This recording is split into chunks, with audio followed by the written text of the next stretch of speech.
मैं तो कहता हूं कांग्रेस और आरजेडी के अंदर औरंगजेब की आत्मा घुस गई है। औरंगजेब मुगलों का सबसे क्रूर बादशाह था। इतना क्रूर था, उसने पहले अपने भाई की हत्या की सत्ता के लिए, फिर अपने बाप को कैद किया था। उसका बाप शाहजहां आगरा का ताजमहल वही बनाया था। और यही पटना की खुदाबख्त लाइब्रेरी में पढ़िए ना, शाहजहां क्या कहता औरंगजेब के बारे में।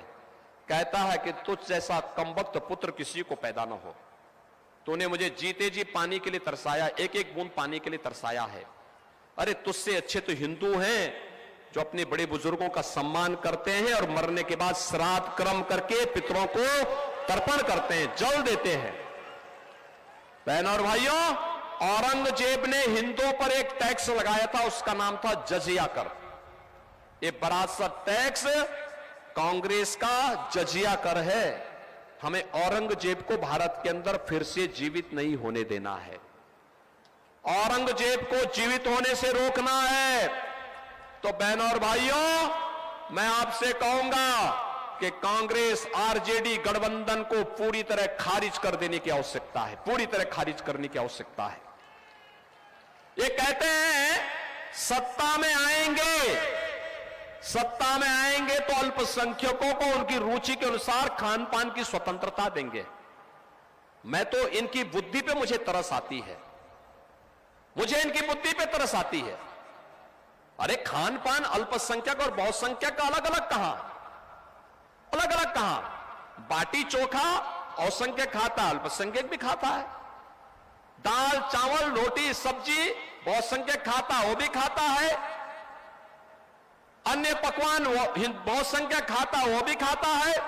हां, एक जगह में आके थोड़ा हिंदू खड़ा होता है जब कोई गौ वंश की हत्या करता है, गौ माता की हत्या करता है, गौ मांस खाने के लिए कोई मुसलमान खड़ा होता है, तब हिंदू खड़ा होता है, कहता है नहीं, जन्म जन्म का नाता है, गौ हमारी माता है, हम गौ माता को कटने नहीं देंगे। और तब वहां पर फिर वही हाल होते हैं जिसके वे हकदार होते हैं। और बहनों और भाइयों, इसीलिए मैं आया हूं। राम जन्मभूमि का जो पुण्य आपके साथ जुड़ा है, आप वर्तमान पीढ़ी को भी कह पाएंगे और भावी पीढ़ी को भी, और परलोक में पूर्वजों को भी बता पाएंगे कि देखो आपके संकल्प को पूरा करके हम लोग आए हैं, हमारा एक वोट आपके संकल्प की पूर्ति किया है। लेकिन गौ हत्या अगर आपके वोट के कारण होती है तो बहनों और भाइयों, वो पाप से भी वंचित हम नहीं हो सकते। और इसीलिए तो हम यूपी में जैसे मुझे मुख्यमंत्री बनाया गया तो मैंने सबसे पहले स्लॉटर हाउस ही बंद करवाए, एक झटके में 24 घंटे के अंदर सभी स्लॉटर हाउस बंद। उसके बाद मैंने कहा भी देखो जितने बड़े माफिया इनकी सूची तैयार करो, सबकी सूची तैयार कराई।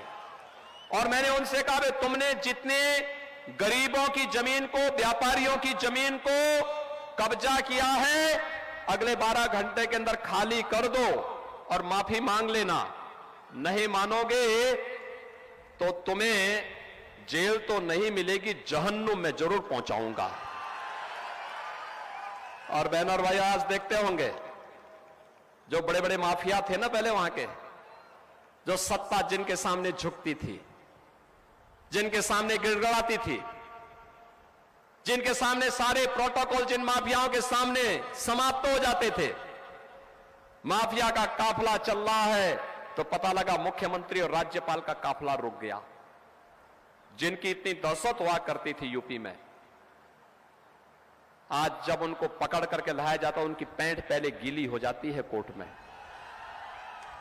गले में तख्ती लटका के भीख मांगते हैं, कहते हैं साहब थैली लगा के पेट भर दूंगा, बस बकस दो, एक बार जान बकस दो।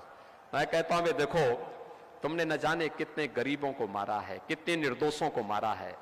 अरे तुम्हें वैसे भी जहन्नुम में जाना है, समय रहते चले जाओगे तो ठीक रहेगा।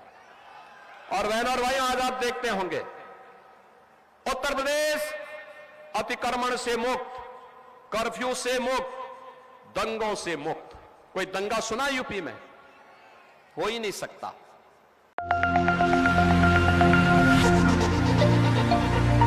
है।